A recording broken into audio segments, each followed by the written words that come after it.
Welcome back to another episode of Aunt and Andrew, where family's everything. Until it's not. I'm Aunt. And I'm Andrew. Hi, Andrew. Oh, I love this show so much. Show too. It's so Good. great. The opening was just really chaotic. Though. No, I've never seen the rumors. And Angie grew on me this episode because the way in which she just hasn't been on the show long enough, right? To realize she's just not burnt out. There's no fatigue there. So, she was chasing Meredith around that party, getting her at every single place. And as much as Meredith, you know what I've learned about Meredith Marks is that it was so good. He is so good with her words. We're so good. I said I repeated a rumor. I didn't say it. I just repeated it. And then you have her, and then they're like, "This is what you do, Meredith." And then Meredith will say something that and then she was like, "Learn to speak with me with respect," as a way to deflect everything that's going down. Exactly. What Meredith did is that she jumped on the way that Meredith spoke to her instead, or that Angie spoke to her, instead of the fact that the content. You repeated a rumor that her husband sleeps around with guys. Right. We'll get there. But right. And then you repeated a rumor. You didn't say it on camera. You all these different things. You just you just repeated it, and then it was brought up on camera. Meanwhile, then Angie says something about you that we've all heard on TV before. You fought about all last season. And of course, that's your opportunity to be like, all right, I'm done. Talk to me with respect. And it was so iconic because it was iconic. Just the way the rumors. Now, when anybody says anything to me that's scandalous, I'm going to go, "Ooh, the rumors." It's not, it's the rumors. The rumors. I can't even say it. Mary was very well behaved during that chaos. I loved Mary. Mary was upset that she wasted an outfit coming here. Yeah, but she wasn't really she just was not really fazed by the chaos. Do you think she's fazed by anything? She usually has a comment. She usually pizza to go. And then when he said he wouldn't put it in a box, he said, "Oh, you're lazy." And then Andy doubled down on her and she admitted it again. Yeah. It was lazy. Yeah. I mean, it was so funny. Get to Meredith. I mean, Meredith talks a lot of shit. That's the thing too, though. Meredith does like to talk shit. Meredith is Tamara. Meredith is Renna. Meredith is Jill. And Meredith Monica does too. I don't know. No, I don't think Monica talks shit. I think Monica repeats every single thing that she hears. It's not talking shit. Oh, Meredith likes to stir the pot. She's a pot stirrer, big time. But she does it so good. Monica has balls of steel. Yeah, she does. But she was way out of line with her Nana at the senior center. We'll get there. With her mom. No, she wasn't. Her mother needs to go to an asylum. Her mother's not that bad. Her mother didn't give her the time, wasn't a good mother to her. I don't think, listen, let me tell you something. There's something about these shows when we see that mom ran away with a boyfriend or was an alcoholic. I'm sorry. Monica's father is gay. This is coming from an alcoholic. Right. Own your shit. Okay. Okay. Yeah. I didn't have kids when I was using, but if you do, own your shit. Okay. You don't deserve to be a parent if you really treated your kids the way you did. And you and I know that all too well about people. And you don't deserve to be a parent when you have dropped that responsibility. If you've been that responsible parent your entire child's life, your child's entire life, okay, then you can be you are owed respect as you get older. Okay, so but if you didn't parent me, or if you didn't give me the time of day at moments, then I don't really have to respect you because you're just a biological parent. You're not an emotional support parent. Well, I mean, and you maybe did, but I don't owe you this unwavering respect. Respect. Sorry. I would argue with you on that. But I thought it was interesting that even I totally disagree with you. I know, but that's okay. It's different. No, it's really not okay because this is a problem with your generation. is that you think that you can spew whatever you want. And you think you can say whatever you want to your kids. Oh, trust me, that you just hit a nerve because you know where I'm going here. And I know that the apple don't fall far from the tree. So I know, talking about my mother, it works with you too. But that is a problem. And I hate to say it to people, is that like respect for your parent is expected. But respect for your child when they hit a certain age is also expected. Yes, but you had really good parents. Let's preface. In a lot of ways. And I had extremely irresponsible parents in other ways. Oh, let's not turn this into that. No, but it happens in time. You know, when you know better, you do better. But when you don't know, so like that's why this whole thing about your parents were. I think really that good. Monica has childhood trauma that her mother maybe wasn't aware of. Like, because that's maybe the way that society was. So you think that my generation gave trauma to our children and that we don't recognize we traumatized them? I mean, is that what you're saying? Is that what you're saying? Is that what you're saying? I mean, I'm going to use myself as an example. Like, I had my own, like, I'm an addict. So like, did I really need my mother, like, saying the stuff that she did in the moment when she didn't know that I was an addict? I don't know. It's over my pay grade. So when you know these things now, like, everything you experienced is technically trauma, but it's not like your parent woke up and said, "Ooh, I'm going to traumatize my kid today." Like, but just shit happens. Shit happens. Like true. When you like, I just don't like generational gaps where, like, the same way that I don't love the Gen Z and how woke they are, I don't love how, like, other generations that are stuck in their ways. It's like life changes every single day. We should be open to change. Okay. Unless you just want a coffee and you don't want a venti. But other than that, you know. I just want a medium coffee. That's it. Medium coffee. I don't know what it is at Starbucks. Meredith said what she said about Angie's husband, because if we've learned one thing, Monica says exactly what happened. Exactly. If Monica said it, it's truth. She hasn't shown us to be anything but truth yet. No, it's to a fault. No, but I would say that she hasn't shown herself to be a storyteller yet. It still could be, and she could be developing a character on screen that tells the truth. And then she might pull back a little bit and you're going to think it's the truth. And you're going to find out it's not the truth. I don't know. That's all I'm going to say. The only lie she told this episode was that fake jewelry she had on. I know. And she didn't care. Now let's get to Angie and Sean at home. We're not there yet. Oh, okay. Well, kind of. The only thing I'll say, there's one comment I want to say before. Okay, what's that? Lisa Barlow, I don't think she's lying that she hasn't heard that rumor. I think she's just out to lunch like every single day. And like, I love Lisa. I do too. Love her. She was so good this episode. I have to say, I loved when, but you know, it was so good. I wrote down, how she was. Skip. No, I'm not skipping. I loved at the end of her party where she was saying, I don't know why Angie's so upset. I'm the victim here. They ruined my party. And I just love that. That's what I love about these women. They have no at all self-reflection at all. They are totally self-absorbed. They only care about their perspective. I mean, just the way Mary throws things, Meredith's throwing things, Heather throws things, Angie throws them, and Lisa is the victim because it was Lisa didn't. No. What she said she said, I'm the victim at this party. No, she didn't. She did. I wrote it down. She said the only victim at this party. Victim at her party. Oh, and Angie.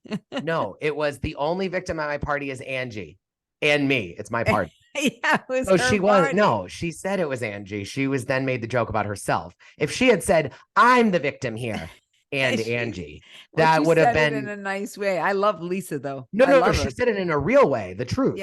Yeah, I agree with her. Her party was traumatized by this. I agree. And I loved how they just kept on following each other all around, you know? I think people should take it as a lesson. When you bring two people into your party that don't get along, don't be upset when there's a bad situation. When it all goes bad. That's right. And now listen, let's talk about. You were right.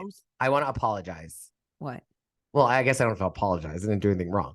You were right. It really, like, I was thinking that like they weren't going to be so cliche to be like hairdressers and gay, but like I guess that's what happens still in Salt Lake. Yeah. Well, Salt Lake's very, very, very conservative. All I can say is this, is that Meredith Marks, if you believed a rumor about Sean, with your son being gayer than Christmas Eve, right, then you need to be a little more of an ally to the LGBTQ community, because you're no ally. That's right. I agree with you. You're no ally if you're repeating rumors about just sexuality. Because he's a hairdresser. Right. That you're right. Now, if we're going to talk about Meredith, let's talk about the most traumatic thing that maybe has ever happened to Meredith. And that is that her car slid into the snowbank. Well, no, we skipped a lot. No, but we're talking about Meredith. And when she left the party, and she was like, yeah, but we skipped. Dramatic. What did we skip? The whole scene with Sean and Angie is before that. Oh, but I'm talking about the party. I'm talking about the party. She almost died leaving. Yeah, but we learned that when we meet Brooks Marks. Yeah, I know that. You not take notes in chronological order? Yeah, I do. But I thought we could just talk about the fact she almost died. I didn't want to forget it. I loved how dramatic she was. I mean, if you look at where it was and where the car, I mean, it makes sense. We don't know it was actually there. That was editing. I'm going to tell you, honest to God, my feeling was they went into a little snowbank leaving the parking lot. That was my opinion. I don't know. I don't think. We didn't see the cliff. You would have shown on your home video. Look we ended up here. We could have looked here, but that didn't happen. They had stock photos of it. I don't believe it was as dramatic as they are making. Okay, but what was more dramatic than Meredith in the car? Which time with Brooks? No, nothing to do with Meredith. What are you talking about? Sean is the most dramatic individual. What was more dramatic? Oh, Sean. He's crying, hugging, the whole bit. It was a little too much. I don't know what I thought of his reaction. I wrote down his reaction is pretty weird to me. I mean, I don't think it's true because he wasn't defensive. It was weird. It was odd. It was very weird. A little staged, because remember, Angie didn't sleep the whole night, but she was in full glam.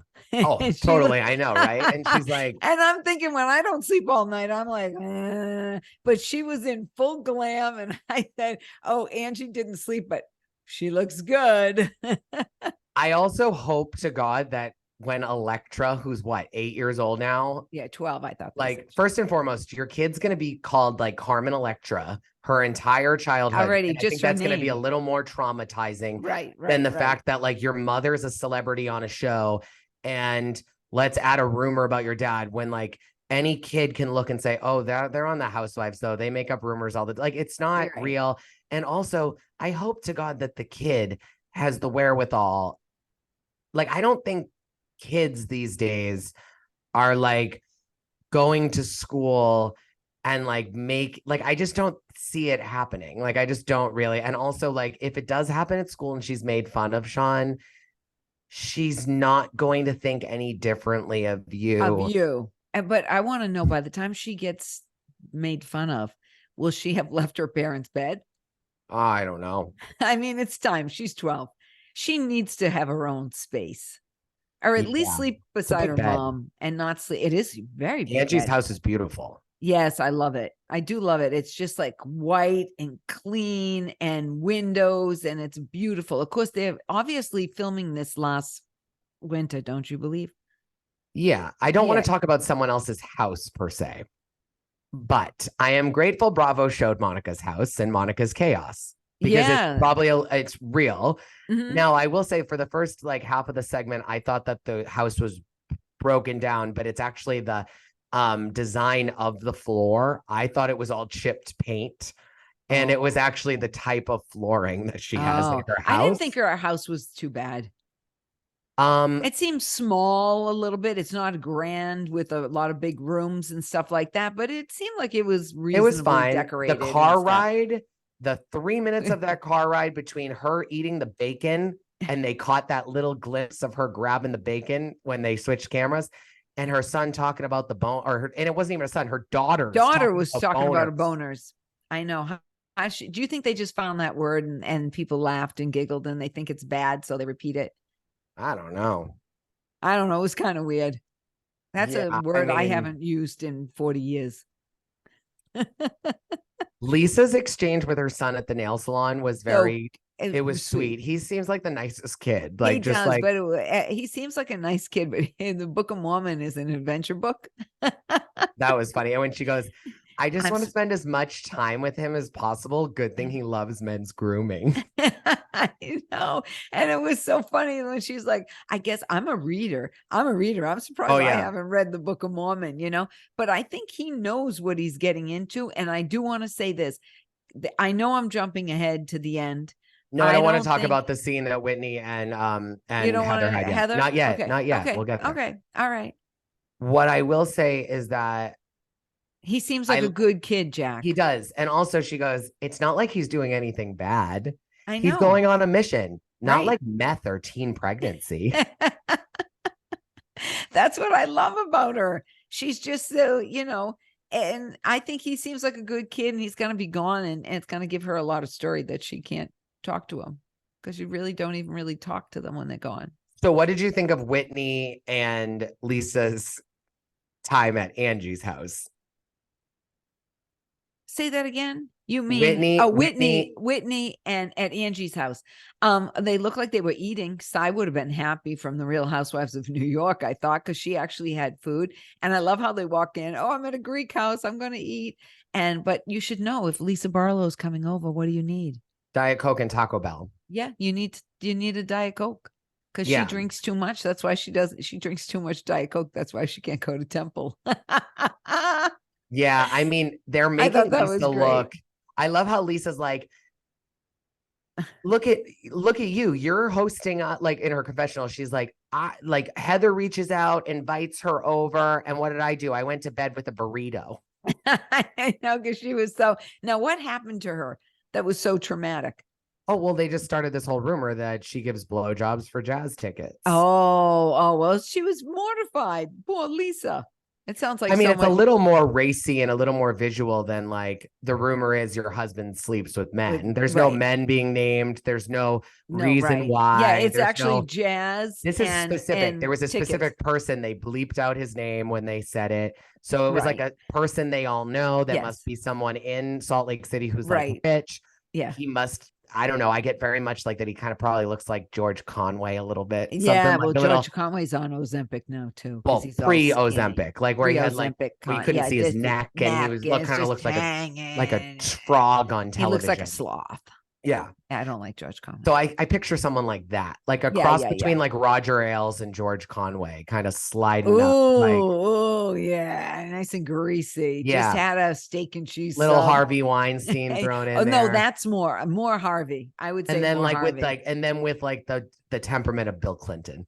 Ooh. Like just a creep, like a creep that people look at and are like, ooh, yeah. Hey, you name them all. I did think it was funny how Lisa got so upset. Wait a minute. This happened to me. She apologized after that. But it was all about Lisa at that moment. All about Lisa.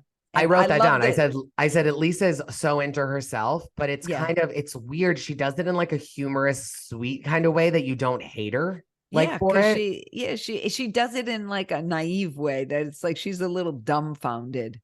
Yeah, like she was shocked that I think the Heather thing happened. I think that like people forget though that like Heather and Angie like have known each other a very long time, since they were 15. There's a reason why they just haven't become friends. Whereas like they never will be friends. I don't know. I mean, I don't think they ever really will be. If they were going to be friends, they would have been now. And you know what, though? I wish they would have shown their finished bird cages. They, you know what? Not much went on in that conversation because it didn't even get billing. It was a flashback that they didn't even show, that they filmed and then they didn't show. So I will say that Whitney made a really good point in her confessional where I was happy that because sometimes these women just don't really think like in a sensible way when they talk in those interviews. They just think about like what's going on screen because they know that they're going to like accompany it. And I think Whitney was very smart and real when she said, Okay, clearly Lisa needs to like get over whatever issues she has with Heather, but it's not, the time isn't right now. Like this happened to Angie. This is Angie right now. We've got to deal with it. No, it was but I was good. happy that but Lisa Whitney didn't care. just say like, Lisa didn't care at all. It all came back to Lisa. And then you got to meet Brooks Marks. Brooks. I love a guy that wears his ski goggles driving down the street. I thought it was so funny. And I did say Meredith thought she was going to die. This is so dramatic. LOL. Yes, it was so dramatic. So dramatic. And I loved that she said to her son, Brooks, that I love you wear those glasses, ski goggles driving. And he said, I love your going. Oh no, she goes, it's a little extra. And then he goes, I think wearing a 40-inch pony snowshoeing is a little extra. Is it extra? And then when he started running through the parking lot, that was almost more than I could take. Oh, I have to say, I would love to see, and this is me, I'm saying it as a gay man, I'd love to see a straight man run with snowshoes on so that I could know whether or not Brooks just looked like a major homosexual, like I would have, or if everyone looks like a homosexual. Yeah, I know. I've never really seen anybody run in snowshoes. I'll tell you that much. You know what I mean? And I just know everybody out there, any young gentleman out there that may be interested in Brooks, is his last name Marks? Yes. Okay. Brooks Marks, that he doesn't want coffee in bed. He doesn't want coffee in bed. And though I didn't love the joke because it made me cringe, I was proud of Brooks that he's clearly comfortable on television now, because he hasn't always been, where he was able to, like, when his mother put like on a platter in front of him, that joke when he's like, when he said, you got to stretch before you go. And then he made that joke. As much as I didn't love the joke, I don't find anything cute about a stretched butthole. But at the same time, I was proud of him for that. I know him. I don't even know him. I do own a Brooks Marks tracksuit. But at the same time, I was proud of him for turning the corner of like being like, he's going to start to, I think, be a little more vocal and say things, and he's funny. And I hope that one day soon, he and Andy can finally get together and make our dreams come true. Okay. They love each other. Oh. He's been on Watch What Happens Live. He's had him as a bartender. I'm going to have to make sure that I go back and find that. Yeah. Well, Monica and her mom is wild, but that's where we go next. Wild. But you want to know what bothered me before we talk shit about it. No, is that the mom had a fake Louis Vuitton scarf on. I'm sorry. It just irritated me to know. I didn't even notice. But I did. Well, I did. I will say I agree with Nana. No dirty chalk at the senior center.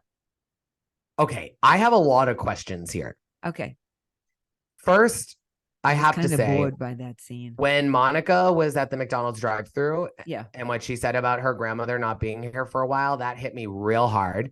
Okay. Time is limited. Time was limited for anyone listening as well. Just say it. A little message to two people. Okay. Grandma was not here for a while. I know. You could have seen her.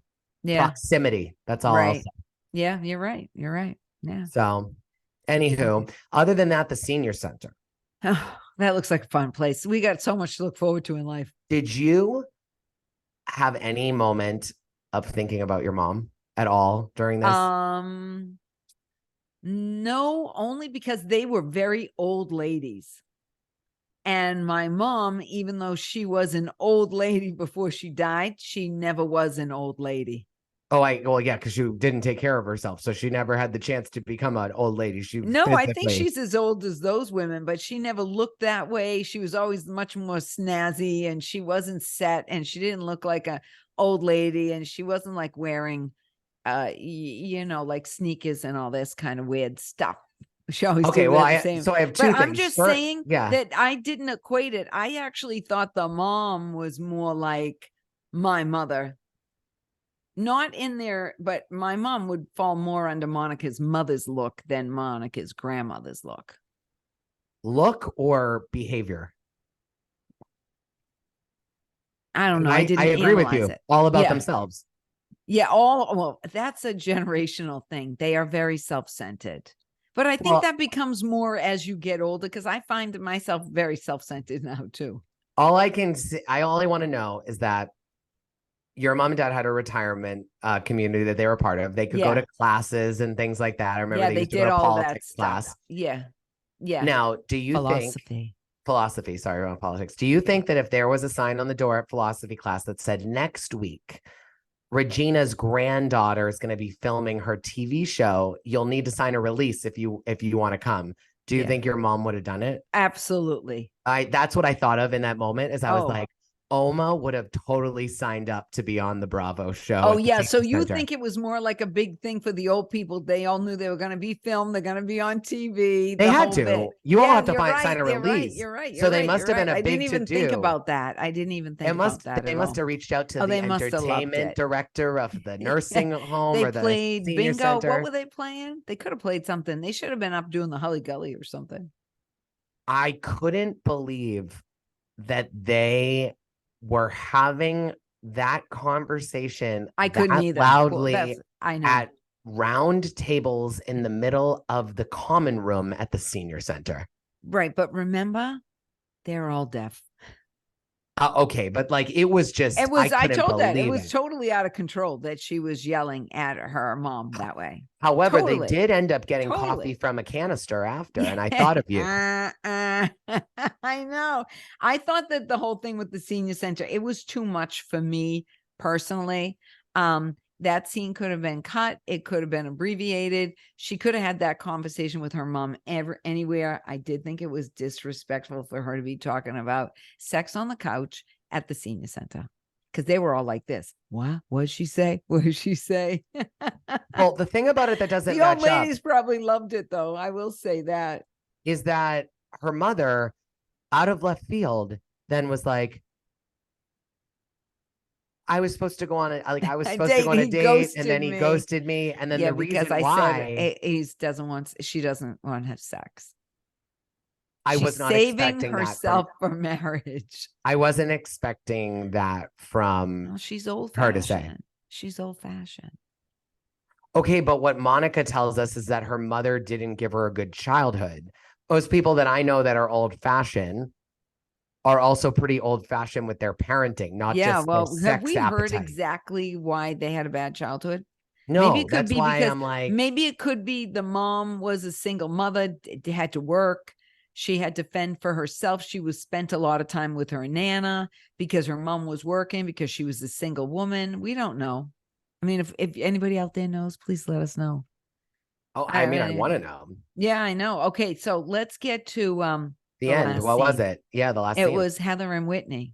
And I just want to say, my biggest issue with the whole entire scene is going back to New Jersey. Don't talk about the children.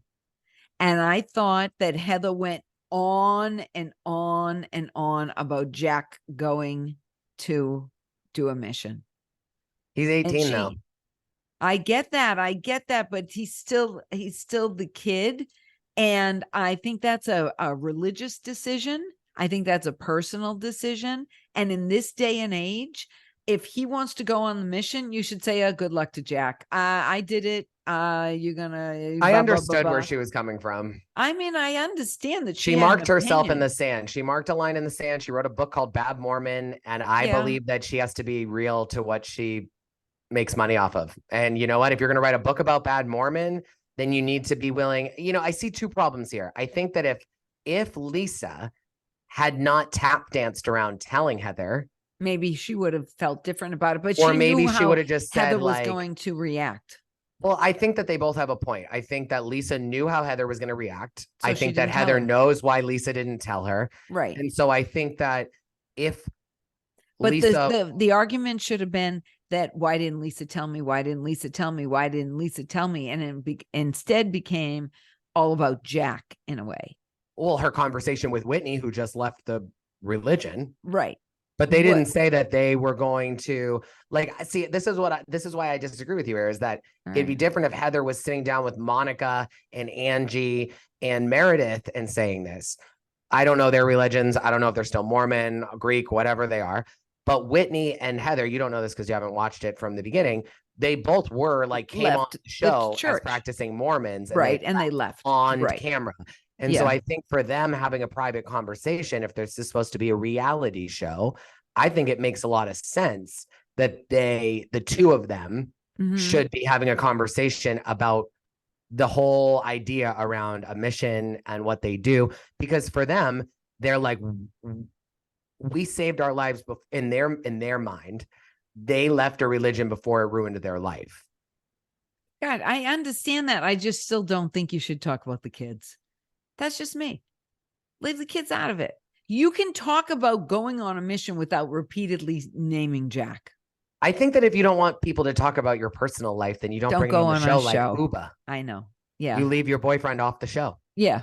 Yeah. I don't know. It's just like, that's like almost to me, making a big deal out of where a kid goes to school. I mean, when you think about it, and you wouldn't go, I don't know why he's going to Harvard and he's not going to Yale. Like, I went to Harvard. I went to Yale. Blah, blah, blah. I don't know. I just saw it in that, pretext. I mean, Luann didn't even know where Sonia's daughter was going to school. I know she didn't. Where'd she go? Penn.